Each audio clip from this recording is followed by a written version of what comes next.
it's going to happen without a bite of enmity. Something in your life is going to go completely morbid. Nothing can ever stand a chance against the morbid doing that your life has to offer. The prosciutto addicts of Italy, the ants in the kitchen, and the Byzantine Empire's blue failure. All of that stupidity. All of those people who can't stand a chance against the demigod Maui. All of those people who just have a faith to kill the bad things. They don't think. First impressions are awfully misunderstood. Because, for example, a first impression of me would be that you would not want to be with me because I was ordering you around all the time. But then, as you went along, you would realize this is actually working well. Now, no one can kill anyone. Killing is wrong. Killing is bad. I just want to throw that out there. Killing is bad. And not letting someone go along with you and show you their real identity is wrong. Give them a chance. I had two friends yesterday in the closet. They hung themselves because they ate the platoon from his golf net. The next thing you know, they're going to be completely grossed out by shepherd's pie and moussaka. They hate the potato topping. Maybe someday they'll come back to the potato topping of the moussaka and the Middle Eastern bald head shepherd's pie. But no one goes anywhere near the ending fault bomb or ball. I'm not allowing it. Look to the positives. If you don't like it, come back to it. That's the only way you can get by the fall fixed cuttings of the deep quarry.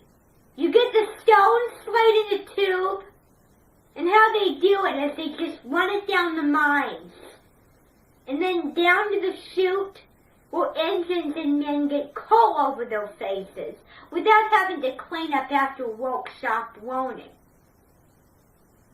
It's best to let the deep ends worry about that. It's best to have them give you a shampoo or do a massage. Something out of saving yourself. Something out of figuring out. Something out of a savior of the deeps. Something we wish to pursue as a big, honest mistake. The first impression of the changing world winding, you don't see it, but they do, is wrong. It's actually the pilot sunset, not the doomed abandoned junkyard. People are so wrong when they go down that alley. They get scared.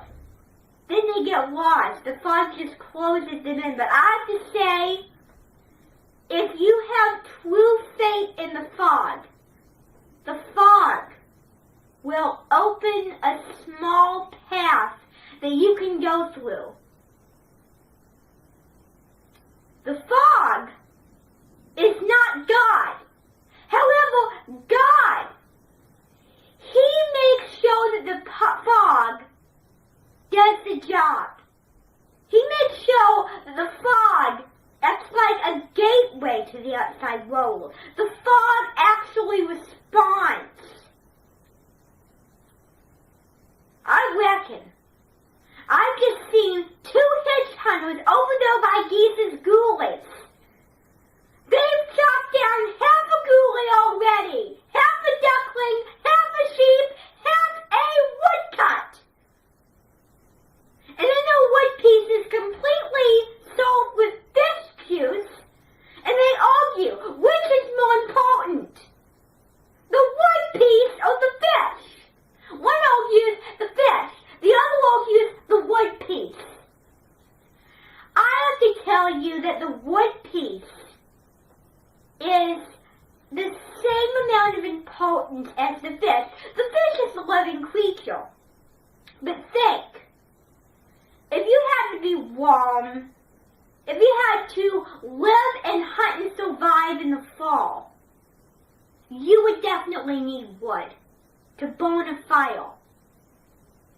What if you didn't have blankets with you? You would rub the warmth from your hands all over your ex's body, and it would keep you toasty warm. I had someone yesterday who gave up a ball in the air. They said, "It is your decision to fight, Dolby. You throw this up." And when you throw it up, if it hits the ceiling, you know where the top will be.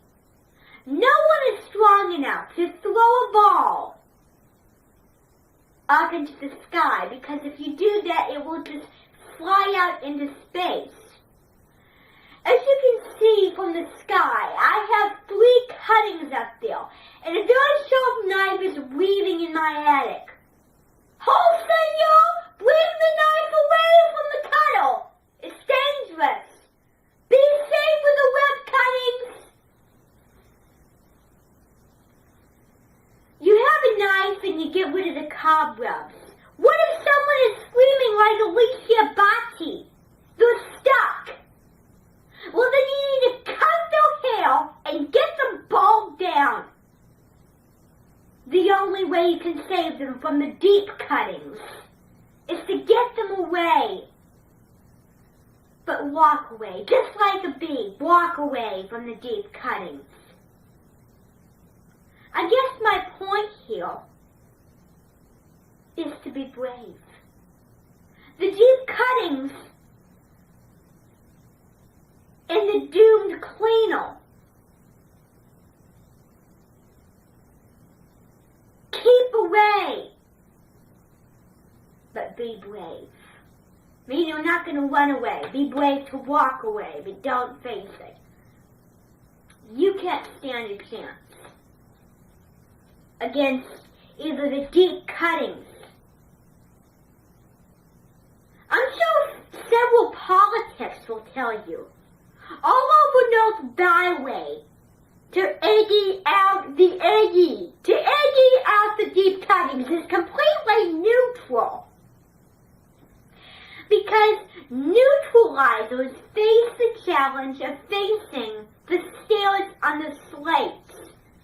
In the deep cuttings is a process where the powder gets changed into the brick. Then the brick gets shot off into the air and into the pole of dynamite. This pole is protected by sacred Indian troopers, surprisingly. This pole is sacred, they say. Don't mess with it. If you mess with it, you're getting on sacred ground. What if one day you did something very, very wrong? And you feel the mood to write a song. A song that will change your life. A song that will represent how you feel. A song that is worthy of redoing your past and not holding on to it Moving on. This song will gladly represent that.